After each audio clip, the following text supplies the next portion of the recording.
Police officer, come here please. No, you can't tell me what to do. Why are you filming the police station? Why are you filming the police station and all the vehicles? I need to know who you are. No, you don't. Make sure that there's nothing sinister going on here. There's nothing sinister going on. Well, can you just come in here a second? No. I'm not coming down there with you. I need you to just come here. No. I'll say that. No. Well, should we have a... Am I being detained? You're not being detained. Right, then I'm leaving then. Come here, please. I need to know who you are and why you're filming the police station. And why have you got your face covered? You can quite see the clip. Why have you got your body covered? You can see I'm the police officer. Who are you? What's your number? 11070. What are you doing? Why are you filming Get off the me! police station? Get off me! No, I'm not. Why are you Get off filming me! the police Get station? off me! Why? Get off me! Why Get off are me! you filming the police station? Because I can. I need to make sure that you have nothing sinister going on. Right, am I being detained? At the moment, you are, yeah. For what? For what? Under what section? Section 1 of Section the 1? Criminal Evidence. Within the first 10 seconds, the officer exposes his true intent, not through his words, but through his actions. Instead of following established procedure, he abandons it almost immediately.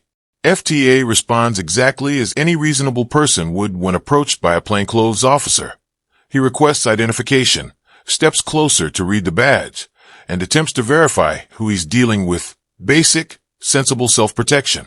But rather than allowing that verification, the officer reacts aggressively the moment FTA gets close enough to see the badge. What follows is a clear breakdown of proper protocol. Under Section 1 of PACE, an officer must first communicate the grounds for detention, explain what they are searching for, and provide a clear rationale before any physical contact is made. This officer does the exact opposite. He initiates physical restraint without warning, raises his voice, and only afterward attempts to recite the legal justification he should have delivered beforehand. In doing so, he not only escalates the situation unnecessarily, but also undermines the very procedures designed to ensure accountability and public trust. Stop searching. What's your reasonable grounds? The reasonable grounds are I need to make sure that you don't Why are you have anything shaking? on you. Why are you shaking? Just listen to me, I'm listening please. to you, let go. I'm not going to let go of you. It's assault, this. It's not an assault. It is assault. Come with me, please. Why? Because I'm telling you, just come with me. No, you just detained me, so I'll stay here. Well, come with me, please. Are you arresting me? At the moment, no, but please come with me. Why? Just come with me. Why? Because I've got a colleague coming. I need to Right, make sure. well, you can come here, can't he? Well, let's see who you are. What's your reasonable grounds? I've explained what the reasonable grounds are. What are they? That I'm taking pictures? Yes. Oh, that's a crime, isn't it? Of the police station and vehicles, private vehicles and police vehicles. That's not a crime. That's not a crime. Hands now. What, my hands are here. Sort of movements, you understand? Yeah. Right, you got a detail on you. No idea on you. Stop tensing up, pal. Stop tensing up. Do as you're told. And The entire detention unravels the moment the officer claims that taking photos constitutes reasonable suspicion. Sensing how weak that justification sounds, FTA even gives him an opportunity to reconsider, asking plainly whether that is actually a crime. But instead of correcting course, the officer doubles down, insisting that filming police in private vehicles is somehow grounds for detention. It isn't. This isn't genuine suspicion. It's an attempt to criminalize a lawful activity, simply because the officer is uncomfortable being recorded. Then backup arrives, and rather than de-escalating the situation, they intensify it. There's no effort to assess what's actually happening. No attempt to verify whether any lawful grounds exist. Instead, they rush in and go straight for the handcuffs, as if responding to a dangerous suspect resisting arrest. But there is no threat, no weapon, no crime. What unfolds is a chain reaction, sparked by one officer's bruised ego and carried forward by others who act without question, turning a lawful interaction into an unnecessary and unjustified detention. I've caught him filming vehicles with his mobile phone. He's taking pictures of the entrance and around the back filming the vehicles. So I've asked him to stop. He's walked down here, he's tried lowering me down there on my own. So I've stopped, well, I've got a grip of him under Section 1 of PACE. Just to make sure that he's got nothing on him. Obviously he's got his face covered. I don't know what his intentions are. I don't know who he is. perfect. Okay. Get off. No, you're not allowed to do that. I can't. No, you're not. Yeah, okay. It's a No, very reasonable line of inquiry. No. Perfect, right. You are being detained. Right, yeah, that's fine. I don't consent to the search. That's right, you don't need to consent to it, alright? Because you've been filming this, we're not sure. I've just told you my intention. Already detained and no threat to anyone. The situation takes an even darker turn when the officer speaks to his colleagues. Not to clarify what happened, but to reshape it. He fabricates a narrative, claiming FTA tried to lure him away, as if calmly stepping back a few meters while lawfully declining to answer questions were some kind of threat. It's a distortion of events, designed to justify the unjustifiable, laying hands on a member of the public whose only offense was filming. And then his actions expose the truth. With FTA already detained and fully under control, the officer reaches over and forcefully rips off his face mask. This isn't about identification. It isn't about safety. It's about authority, exercised without restraint. When challenged, he retreats behind vague language, invoking a reasonable line of inquiry. But that phrase carries no legal weight in this context. There is no lawful basis for forcibly removing someone's face covering, especially when they are already detained and pose no threat to anyone. What remains is a clear display of overreach, where power is asserted not through law, but in spite of it. Get all your numbers. Any questions or queries, sir, before we leave you? Yeah, why was I detained? We've just explained. Can you explain again, just for the purpose of the film? No, because everything's recorded, and as I've already explained, you are entitled to it. This guy's? Yeah. That's where you've been handcuffed. Yep, handcuffed, detained under what section? Section 1? Section 1 of the Police and Criminal Evidence Act. We're not going to keep going over the same scenario. We've explained it to you. Have you any further questions, sir? No. Tyrants. Abuse of power. There will be a civil claim going in. Alright, sir. Yep. Have a good day. Any off you pop. Off you pop. Off you pop. Off you pop. Off you pop. Off you pop. Off you pop. Tyrant. Off you pop. I'm free to leave? Am I free to leave? You're free to leave. I'm free to stay, aren't I? I'll stay here with you then, Charlie. Alright, yeah. Have a good day. Let's see how long this lasts. Assault. You assaulted me. The moment FTA is told he's free to leave, the officer's authority ends, completely and unequivocally. At that point, any properly trained professional would step back and disengage. Instead, the officer does the opposite. He snaps, "I'll stay here with you then." That single line says everything. It strips away any remaining pretense that this was about suspicion, safety, or procedure. The real issue is clear. FTA didn't submit. He didn't comply on demand, and the officer couldn't accept that. The legal detention may have ended, but the officer's need to control the situation clearly hadn't. And that's where the deeper problem is exposed. After detaining FTA without grounds, finding nothing, and proving nothing, the officer still behaves as if FTA has no right to simply stand in a public space and exercise his freedoms. As if permission is required.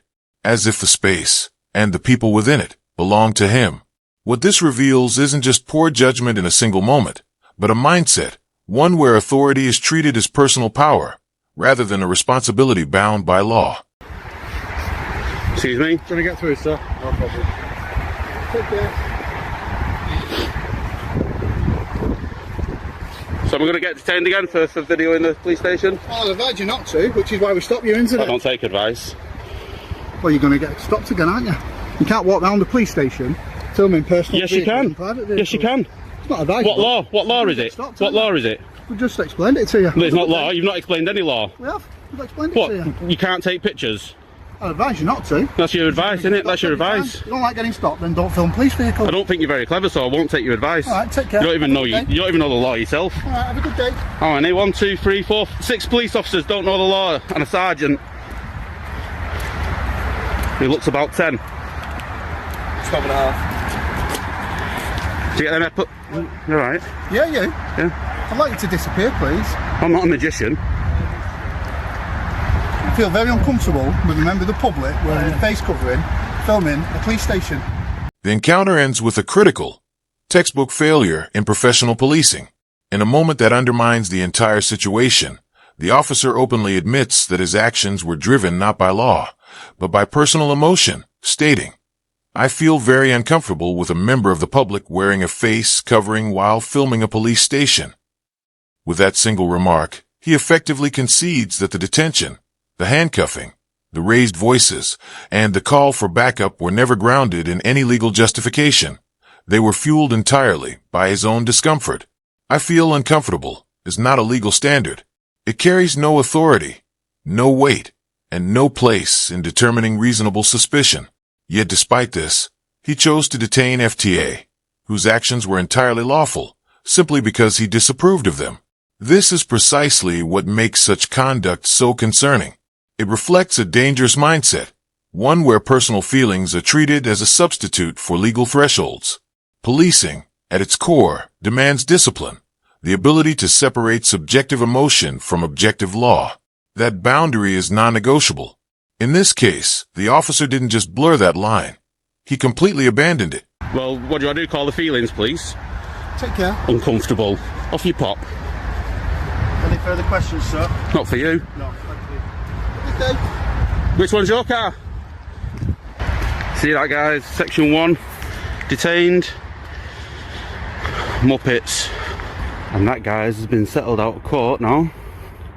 I settled in court.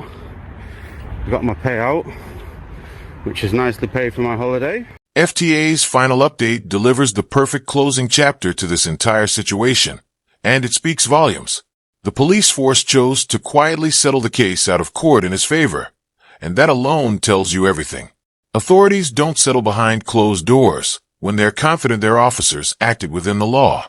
They do it when the evidence is so damaging, so indefensible, that facing a judge would only lead to a far greater payout and far greater public embarrassment. The fact that FTA didn't even need a trial makes one thing crystal clear. The misconduct was obvious, undeniable, and fully exposed by the video evidence alone. And then comes the final detail, the one that really completes the picture. FTA notes that the officer involved reportedly no longer works there. That's not just a coincidence. It's the ripple effect. When an officer acts recklessly, gets exposed on camera, triggers legal action, and costs the force money, accountability doesn't just vanish. Someone, somewhere up the chain, pays the price. From beginning to end, this was never a legitimate security concern. It was a clash driven by ego. The officer got it wrong from the very moment he lay hands on FTA. And instead of correcting that mistake, he doubled down, searching a man who had broken no law, handcuffing someone who posed no threat, and escalating a situation that never should have existed.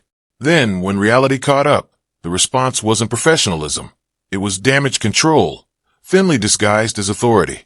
But the real turning point didn't come when the handcuffs were removed or the search ended. It came when the officer openly admitted that everything stemmed from his personal discomfort. Not evidence, not suspicious behavior, not genuine risk, just a feeling. And in that moment, the entire encounter was exposed for what it truly was. Once the handcuffs came off, FTA was no longer being treated as a suspect. He became something far more uncomfortable, a living reminder of overreach, of poor judgment, of power misused in public view. And for some officers, that's a reality they simply cannot accept. That's why the ending hits so hard. FTA didn't need to shout. He didn't need to fight back or match their aggression. He remained composed, let the situation unfold, and allowed the system to reveal the truth on its own. Then he took it to the one place where feelings hold no weight, the legal system. And just like that, everything changed. The confidence disappeared. The aggression faded. What began as a loud confrontation on the street ended in silence. No trial, no courtroom defense, just a settlement and an officer who's no longer there. On that street, they treated him like the problem. But in the end, he proved he was the consequence. That's it for today's video. If you found this breakdown insightful, make sure to like, comment, and subscribe. It genuinely helps support independent coverage like this. And don't forget to check out Free Time's audits, linked in the description, and show your support there as well.